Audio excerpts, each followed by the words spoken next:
Hello everyone, स्वागत है आप सबका मेरे चैनल में जिसका नाम है गेट नेट ट्यूटोरियल में।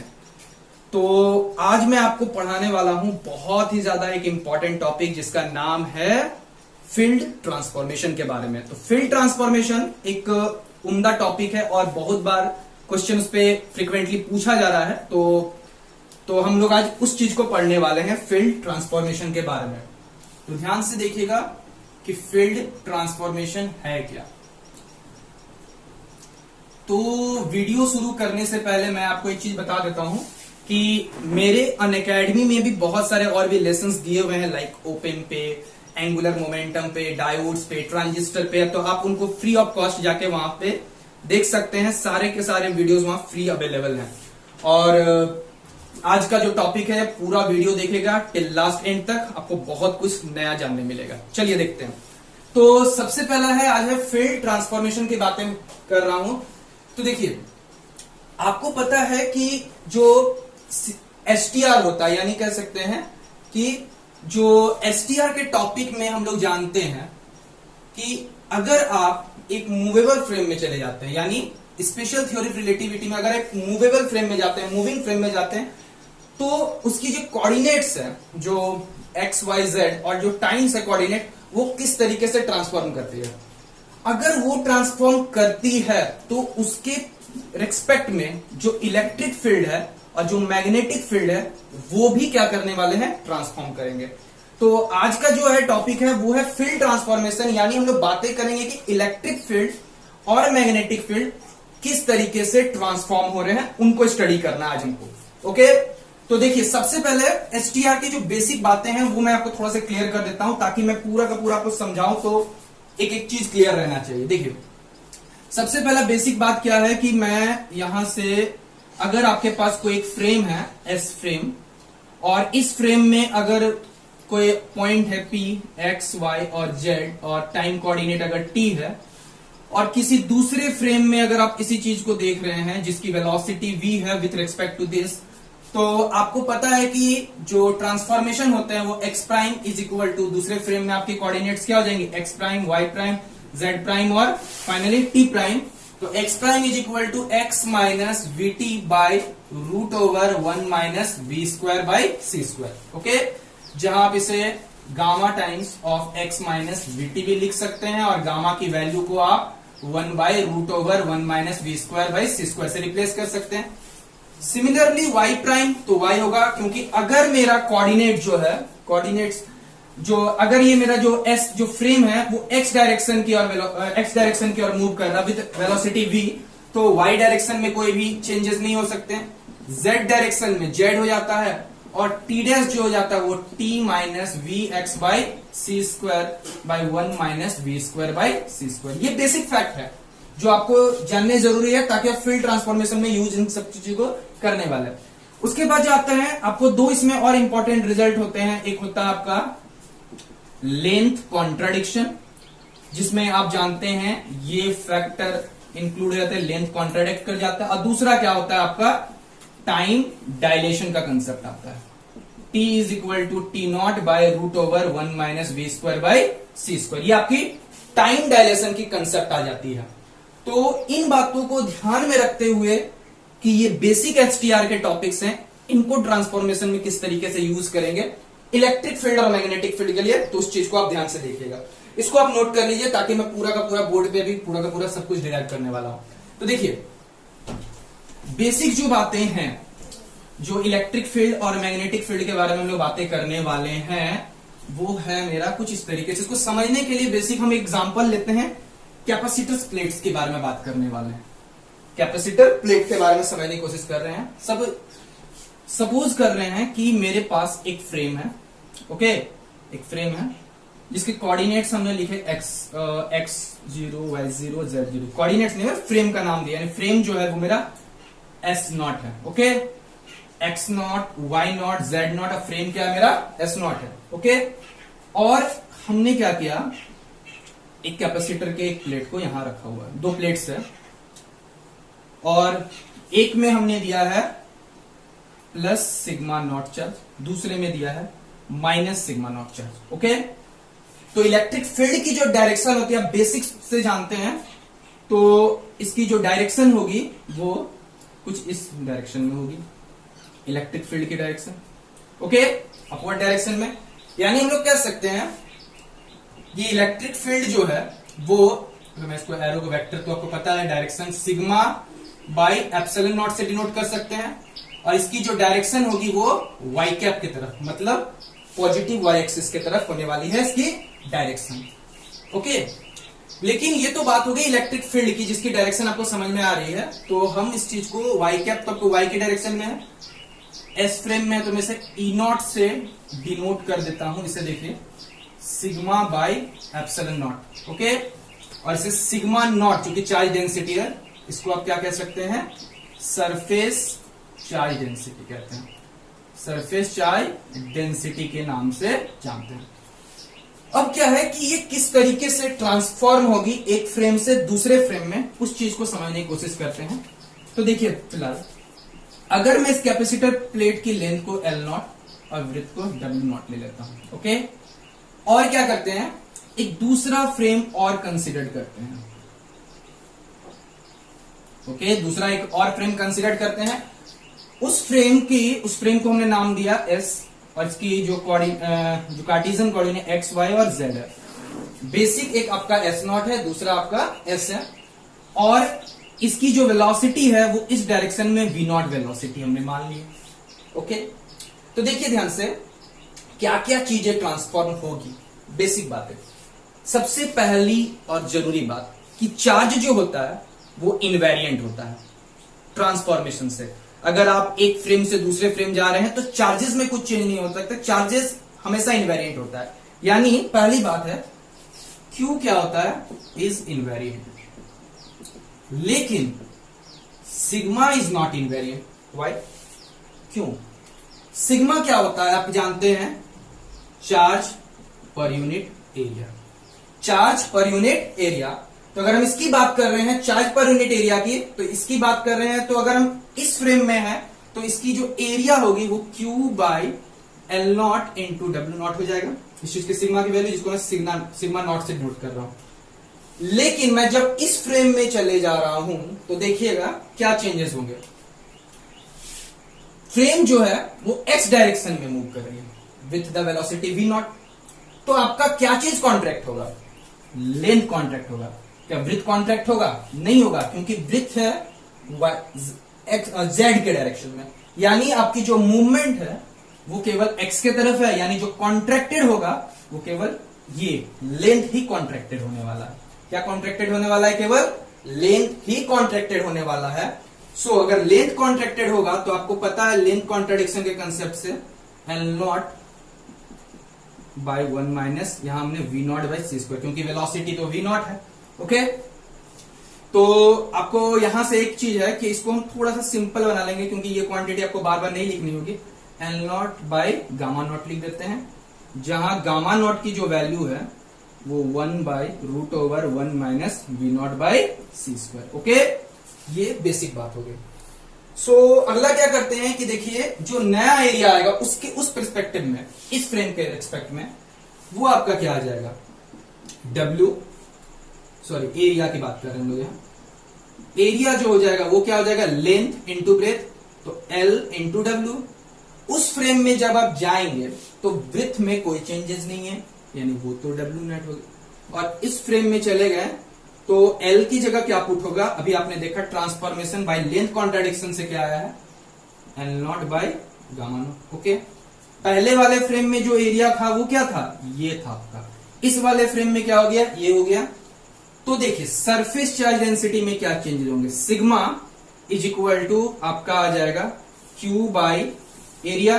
तो जो एरिया होगा वो ये वाला एरिया होगा, यानी L naught W naught gamma naught ऊपर, यानी आप कह सकते हैं gamma naught into sigma naught. यानी फाइनल कंक्लूजन ये आया कि sigma is equal to gamma naught into sigma naught. Okay, यानी आपकी जो चार्ज डेंसिटी थी, सरफेस चार्ज डेंसिटी, वो गामा नॉट टाइम्स क्या हो जाती है, इंक्रीज कर जाती है। ओके, ये बेसिक बात होगी कि जब फील्ड आप दूसरे मूवमेंट में, जब आप एक दूसरे फ्रेम में जो V velocity, V not velocity के साथ ट्रेवल कर रही है, तो उसमें सरफेस चार्ज डेंसिटी चेंज आ जाती है।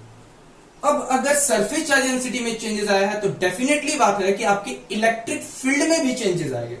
क्या चेंजेस आएंगे, देखिए यहां ध्यान से, ये आपका इस फ्रेम में था, इलेक्ट्रिक फील्ड की डायरेक्शन वही होगी, लेकिन वैल्यू क्या होगी, now the electric field is, क्या होगा आपका, सिग्मा बाय एप्सिलॉन नॉट होता है, तो यहां हम लिखेंगे सिग्मा बाय एप्सिलॉन नॉट।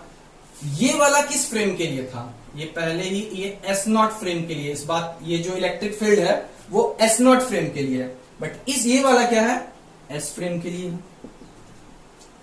अब जब हम इसको यहां अप्लाई करते हैं तो आप क्या पाएंगे कि इसको, चूंकि ये वाई डायरेक्शन में एप्लीकेबल है, तो हम इसको वाई, इलेक्ट्रिक फील्ड की डायरेक्शन तो अभी भी वाई है, तो E y is equal to आपका हो जाने वाला है सिग्मा बाई एप्सिलॉन नॉट, और सिग्मा की जो वैल्यू थी वो कुछ इस तरीके से लिख सकते हैं, gamma not sigma not by epsilon not, यानी गामा नॉट यहां से आप लिख सकते हैं, और sigma not by epsilon not को आप क्या लिख सकते हैं, ई नॉट, जो कि पहले से ये अवेलेबल था, आप यहां देख सकते हैं बोर्ड पे। तो ईवाई जो है वो इस फ्रेम में हो गई कि इलेक्ट्रिक फील्ड जो था वो भी गामा नॉट टाइम्स क्या हो जाती है, इंक्रीज कर जाती है। ओके, ये बात होगी कि इलेक्ट्रिक फील्ड ट्रांसफॉर्म हो रहा है, ये केवल एक डायरेक्शन की बात की है, जब आपका फ्रेम केवल एक्स की ओर मूवमेंट कर रहा है। लेकिन जब यहां पर बात कुछ ध्यान देने वाली बात है कि ऐसा नहीं कि केवल ये इस डायरेक्शन में मूव कर आपके इलेक्ट्रिक फील्ड का केवल वाई कंपोनेंट ही ऑलवेज अवेलेबल रहेगा, ये जरूरी नहीं है आपके लिए। उसकी कुछ एक्स कंपोनेंट यानी पैरेलल टू द सरफेस भी हो सकती है, परपेंडिकुलर टू द सरफेस भी होगी, तो वो भी चेंजेस होती है। यहां सिंपल हमने जो फ्रेम का मूवमेंट था वो केवल x direction parallel to the x axis लिया हुआ था, इसका नहीं ये रिजल्ट मिल रहा है। ओके, एक पॉइंट और यहां से आपको नोट करने वाली बात है कि अगर हमने इलेक्ट्रिक फील्ड के एक्स कंपोनेंट को चेंज करे, मतलब हम एक्स कंपोनेंट, ये तो परपेंडिकुलर कंपोनेंट देख रहे हैं, अगर फ्रेम इधर जा रहा है, इलेक्ट्रिक फील्ड इस तरफ था, तो changes gamma naught times increase कर जाता है। लेकिन अगर फ्रेम इलेक्ट्रिक फील्ड के एक्स कंपोनेंट में क्या चेंजेस आएंगे वो देखेंगे, अगर मेरा फ्रेम एज वेल एज वैसे ही जा रहा है, ट्रेवल कर रहा है। ओके, तो इस चीज को समझने के लिए आप इससे थोड़ा सा नोट कर लीजिए, उसके बाद मैं इसको और भी क्लियर करता हूं। देखिए कि अगर मैं इसका रिजल्ट्स में यहां नोट कर लेता हूं, देखिए क्योंकि रिजल्ट्स बहुत ज्यादा जरूरी हैं, साइड में मैं यहां नोट कर लेता हूं। यहां से आप E y is equal to लिख सकते हैं gamma naught E naught. Okay, ये पहले रिजल्ट है, इस रिजल्ट को आप हमेशा, क्योंकि आगे मैं जब डिराइवेशन करूंगा तो पूरा का पूरा रिजल्ट जो होने वाला है वो यूज होने वाला है। ओके, अब देखिए ध्यान से, अगर मैं कुछ अलग बात करता हूं कि अगर मैं प्लेट्स को वाईजेड प्लेन में रखने की कोशिश करता हूं, उसके बाद देखते हैं कि क्या क्या चेंजेस आएंगे। इलेक्ट्रिक फील्ड के भी बेसिक बातें मैं कर रहा हूं कि इलेक्ट्रिक फील्ड किस तरीके से वेरी करने वाला है। ओके, तो देखिए ध्यान से कि इस फ्रेम को मैं ऐसे रहने देता हूं, मैं ये क्या करता हूं, एक अलग और डायग्राम बना लेता हूं ताकि आपको क्लियर होते चले। ये फिर से एक्स नॉट, ये वाई नॉट, ये जेड नॉट, ये आपका एस नॉट फ्रेम रह गया। ओके, फिर क्या है, हमने प्लेट्स को कुछ ऐसे रख दिया, प्लेट्स को कुछ ऐसे रख दिया। ओके, अब क्या है कि दूसरा एक फ्रेम हो गया, फिर से उसी तरीके से, ये वी नॉट वेलोसिटी के साथ चल रही थी, ये एक्स वाई और जेड है। ओके, प्लेट्स की जो सेपरेशन है वो हमने मान ली डी। ओके, एरिया जो इसकी जो लेंथ है वो अभी भी एल नॉट, इसको आप डब्ल्यू नॉट मान लीजिए। ओके, मैंने इसको विथ को आप इसको रिवर्स भी करके मान सकते हैं। ओके, डोंट वरी, मैंने वाईजेड प्लेन में हमने प्लेट्स को प्लेस कर दिया। जब वाईजेड प्लेन में प्लेट्स को प्लेस करते हैं तो क्या क्या चेंजेस होंगे, सबसे पहले बात ध्यान से देखिएगा पूरे बोर्ड को, आपकी फ्रेम जो है वो एक्स डायरेक्शन में मूव कर रही है। चेंजेस क्या होगा, कॉन्ट्रैक्ट क्या होगा, distance between the capacitors place. Okay, क्योंकि ये कॉन्ट्रैक्ट होगी, क्या ये कॉन्ट्रैक्ट होगा, नहीं। क्या ये कॉन्ट्रैक्ट होगा, नहीं, क्योंकि ये तो वाई और जेड प्लेन की बात हो रहा है। यानी जब आप सिंपल आपका ट्रांसफॉर्मेशन एक्स के तरफ रहता है तो ना इस वाले लेंथ में कोई चेंज होता है ना ब्रेथ में कुछ चेंज होता है। यानी कह सकते हैं ऐसे केस में आपकी जो एरिया वेक्टर है, एरिया वेक्टर कह रहा हूं, एरिया जो है वो इनवेरिएंट रहने वाली है ऐसे केस में, बट इससे पहले वाले केस में वो वेरिएंट हो जाएगी। ओके, तो जब ये एरिया इनवेरिएंट होगी तो अब ध्यान से देखिए, मैं इसको प्लस सिग्मा, इसको माइनस सिग्मा ले लेता हूं, तो इलेक्ट्रिक फील्ड की डायरेक्शन क्या आएगी, इस डायरेक्शन में आएगी। ओके, तो इलेक्ट्रिक फील्ड अगर इस फ्रेम में पहले देखते हैं, अगर सिंपल इस वाले फ्रेम में एस नॉट फ्रेम में देखते हैं, तो वो क्या हो जाएगा आपका sigma not by epsilon not. Okay, और सिग्मा नॉट तो आप ऑलरेडी जान रहे हैं, वो होता है क्यू बाई ए। लेकिन जब आप उस फ्रेम में चले जाएंगे, उस फ्रेम में एक्स लिखना चाहते हो उस फ्रेम में, तो वो क्या होगा, सिग्मा बाई एप्सिलॉन नॉट भी होगा, और इस समय जो सिग्मा होगा वो क्या होगा, क्यू बाई ए। और ए जो है पहले इनवेरिएंट है, यानी आप चाहे इस फ्रेम में देखें चाहे इस फ्रेम में देखें, दोनों ही फ्रेम में ए क्या रहने वाला है, इनवेरिएंट होने वाला है। तो ए अगर इनवेरिएंट है तो डेफिनेटली है कि दोनों ही फ्रेम में सिग्मा नॉट और सिग्मा की वैल्यू सेम होगी, यानी ये दोनों क्या होने वाले हैं, सेम होने वाले। यानी हम कह सकते हैं कि जो ई एक्स है और जो ई नॉट है, दोनों ही फ्रेम में या दोनों ही फ्रेम में जो ट्रांसफॉर्मेशन होगा, ओके, पैरेलल टू जब आप इस डायरेक्शन में जा रहे हैं तो एक्स कंपोनेंट में कुछ भी चेंजेस नहीं देखने को मिल रहा है। यानी कह सकते हैं कि आप अगर एक्स की ओर एक्सेलरेट हो रहे हैं या फिर एक्स की अगर फ्रेम आपका मूव कर रहा है, तो पैरेलल कंपोनेंट में कुछ भी चेंज नहीं देख रहे हैं आप उस डायरेक्शन में। क्योंकि पैरेलल कंपोनेंट कहने का क्या मतलब है कि आप जिस डायरेक्शन में फ्रेम एक्सेलरेट, उस डायरेक्शन में कोई भी चेंजेस नहीं होता है। लेकिन अगर आप इस डायरेक्शन में इलेक्ट्रिक फील्ड है और फ्रेम मेरा उस डायरेक्शन में आ रहा है, तो वो गामा नॉट टाइम इंक्रीज कर जाता है। यानी एक कंक्लूजन यहां से एक और बात सामने आती है, यानी E X is equal to E not. आप इसको एक्स भी लिख सकते हैं ताकि क्लियर रहेगा कि आप इस फ्रेम में बात कर रहे हैं दोनों ही केसेस में। ओके, ताकि ये दो रिजल्ट आपको मिल गए कि एक पैरेलल रहेगा इलेक्ट्रिक फील्ड परपेंडिकुलर और एक हो गया पैरेलल। यहां तो अभी ना बात की सिर्फ इलेक्ट्रिक फील्ड की बात की। अब बात करने वाले हैं मैग्नेटिक फील्ड के बारे में। तो ध्यान से समझिएगा मैग्नेटिक फील्ड क्या होता है, यहां पर कैसे मैग्नेटिक फील्ड पे क्या इंफ्लुएंस पड़ने वाला है, ये ज्यादा इंपॉर्टेंट है। तो मैं इसको मिटा देता हूं, आप इसको नोट कर लीजिएगा। तो सबसे ज्यादा इंपॉर्टेंट बात क्या है, यहां ध्यान से समझिए।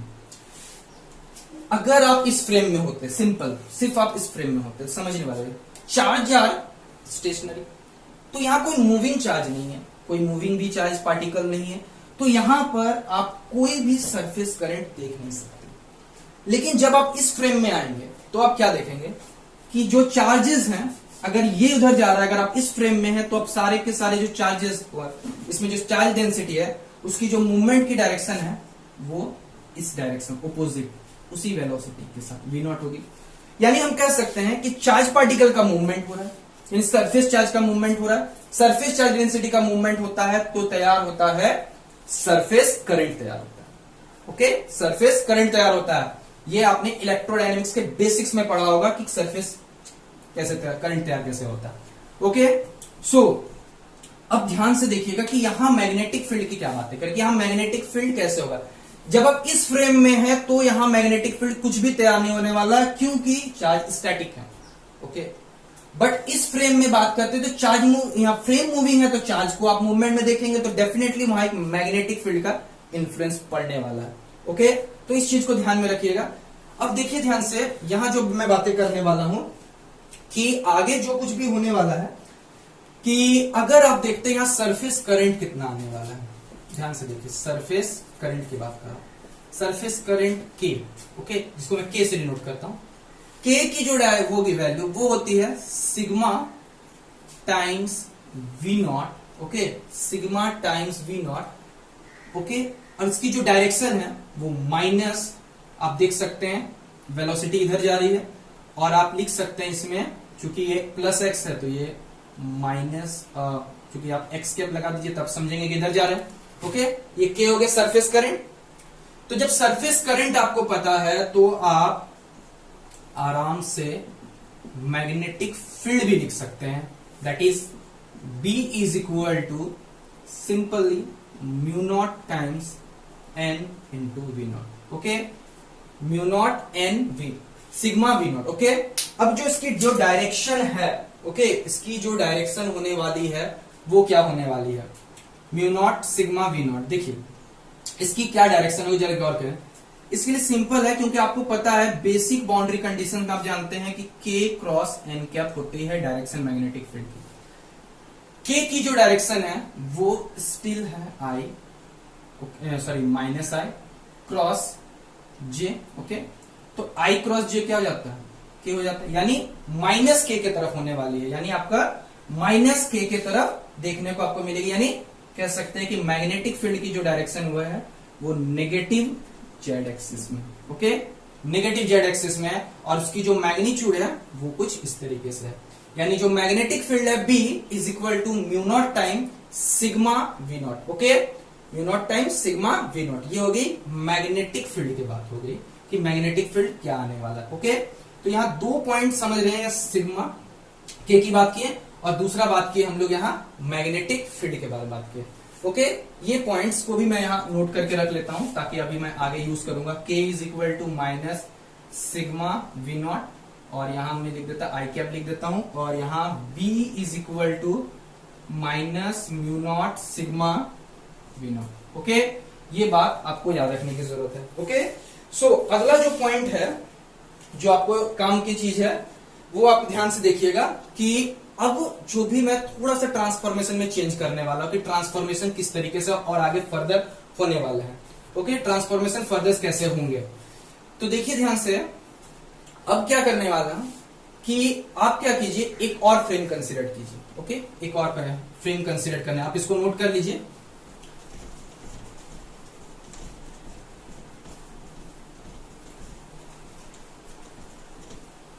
ओके, सो देखिए यहां ध्यान से कि आप क्या कुछ करने वाले हैं यहाँ पर, कि कैसे कैसे आप यहाँ